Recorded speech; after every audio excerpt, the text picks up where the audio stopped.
So I got this question from a CEO on the East Coast, Northeast, last week, and she said to me, "Hey, what do I do when I don't know what to do?" And I was like, "What kind of question is that?" But I think I understood what she was saying. Basically, she broke down that sometimes she's working through her list, and when I take on a client as a shadow CEO, uh, I'll have them do what's called a brain dump. That's where we get everything that's in your head and get it out. She said to me, "Well, I always have all these operational things to do." So she's, ordering supplies. She's filling the order for the store that they have. They have a huge retail store. She's managing time off and all that stuff. And I'm like, "You're doing all these operational things. If you ever have a moment where you don't know what to do, the number one thing you should do is pick up the phone and talk to people." I feel like that is the easiest thing for every single CEO around the world that they can do effortlessly. Here are the three categories of people you should talk to. One, go into your CRM or into your database, wherever it is you have your customers, and just call 5 or 6 random ones. I'm dead serious. There are so many stories of CEOs doing this and how much money it made them in dividends. Know the people in your community. And I mean your list community. Just pick up the phone. "Hey, how you doing? This is Tiffany Larkey. Yeah, CEO of such and such and such. How are you? What are you calling for?" "I'm just calling to say hi." "Hey, I want to thank you for using my product. I want to thank you for being a customer. Hey, it looks like you've had our such and such washing machine for 20 years. How do you like it?" I don't know, things like that. You'll find out so much just talking to people. She asked me, and she was like, "You just want me to pick up the phone and call people?" I was like, "Yeah, they paid you $100,000, didn't they? They paid you $50,000. You at least could just talk to them." She was like, "You know what? I could do that." So one of the things I do all the time is I have a list with me. So to answer that, I shared with her that I have a list with me that I have all the time in a white notebook that I carry. And that list has like customers who bought certain type of product, customers who have bought with us in the last, I don't know, 10 years, 10 months, things like that. The other category is I will pick up the phone and call a few people in my community. So that's actually something I'm about to do today. I'm going to be calling the economic development manager. I sent him a video and he didn't respond, so I'm going to call him today. I'm also going to call, I'm trying to meet with the mayor because we just acquired a building on off of a popular street called Van Buren, and I want to make sure that I get to know who they are. The other person in my city that I want to get to know is the chamber. I want to get to know the chamber. No, I want to get to know the chamber president, and I'm looking to put him on our podcast, my Set It on Fire podcast. So I'm actually going to reach out to him myself. And the reason why I'm going to make these calls is because a CEO to CEO communication, there's nothing more effective. So first was customers. Second, people in your community. Does any of the people in your community know who you are or what your company does? And why not?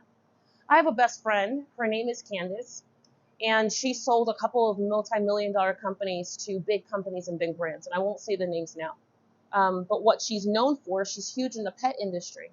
And I learned from her something important. She used to live in Chicago, and I used to joke all the time, be like, "Candace, you're like the part-time mayor of Southport in Chicago." And she'd be like, "Girl," and I'm like, seriously, everybody knew her. We'd walk down the street. She had these 2 retail stores across the street. People just, "Hey, Candace, hey, Candace, hey, Candace, hey, Candace, hey, Candace." And I'll be like, "What the force?" But I learned something invaluable because she didn't spend as much money on things like Facebook ads and Instagram ads and things like that. But yet she employed like 30, 40 people, maybe 50 people. And she made a lot of money. Their companies made a lot of money. Now, it was after she sold the company that I really began to take notice of a basic principle that in my bouginess of beginning a digital marketing path, I forgot. Because it's how I built my first 7 figures. It's actually how I stopped putting my kids to bed hungry. It's how I built my life. It's how I left Miami. It's how I built my first real company, sold my first real company, it's basic stuff.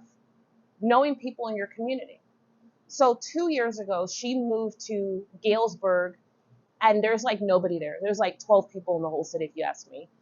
And I'm like, "Why did you move here?" And she explained to me, small town, all this other stuff. And I was like, okay. I wondered because she was starting another business, and I'm like, how are you going to not only make this work, but like, how are you going to like do the same thing you did before? And only to find out that she was like, "Oh, I'll tell you." She went and reached out to the economic development person, the mayor, and in her first 6 months, she just started booking coffee meetings at the local coffee spot, got to know all the biggest business owners in the city, and begin building her network in a city that she has never lived in, doesn't know anybody, and doesn't have pull. I laughed at the idea of how fast she did that until she said that, like, at that year, she had a 4th of July party at her brand new house. She had 150 people from the community show up. She had the mayor in her living room. Do you understand what I'm telling you right now? She had the mayor, she had the chief of police, she had all these officials. And so I was telling you a moment ago that Candace had like 150 people who came to her house. When I heard that, I was like, wait a whole hell of a second. Now, I told you the level of people she had in there, but you know what it taught me?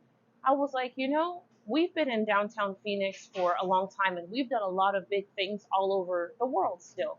And even from this little tiny space that we have here, we have reached the whole U.S. We bring clients from around the U.S., and we do it well. But I said to myself at that moment, I was like, the economic development manager doesn't know me. The chief of police doesn't know me.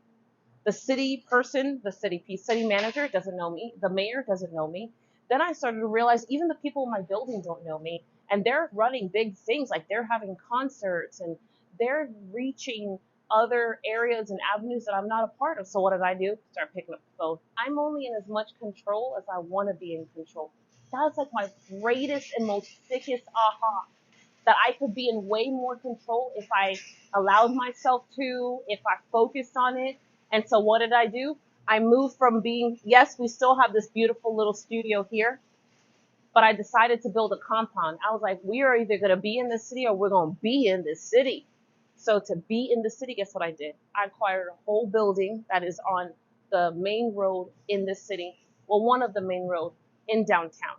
And it's huge. It's a compound. It's a whole world. Like, you can see us from the airplane. You know that they'll be able to see us from the airplane? Wait till I paint the rooftop.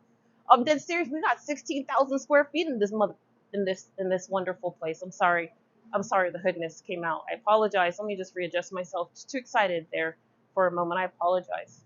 So the truth is that, how am I going to make good on that? By picking up the phone. Every person should reach out to about 10 to 20 people a day. I got lackadaisical in doing that because I got caught in a whirlwind of like a never-ending mountain of wants and demands and opportunities. And as tempting as it was for me to as tempting as it is in that time to go right and to try to bite and eat all the things, the truth is that there's something to be said by just taking the barbecue, like fresh barbecue piece of chicken, and trying just that. There's something to be said about just having a fresh piece of sweet corn by itself. There's something to be said about just having that fresh cut piece of watermelon, of a watermelon that just got picked. You know what I mean? Like, just taking the one thing and focusing on that. And that's it. So it's like, how do you stop the overwhelm, and how do you go back to the basics? By doing, I'm in the alley. Oh, I'm not in the alley. I'm in the back of our building. I was just taking a break because it's actually a really nice day and not crazy hot like it's been. So you hear all the trucks, but my whole point is just do something that's basic, like back to the basics. One, pick up the phones. So I gave you the 3 areas. This is the third. The third is the people in the city. The people in the city, they should know you because you're important. I know I am.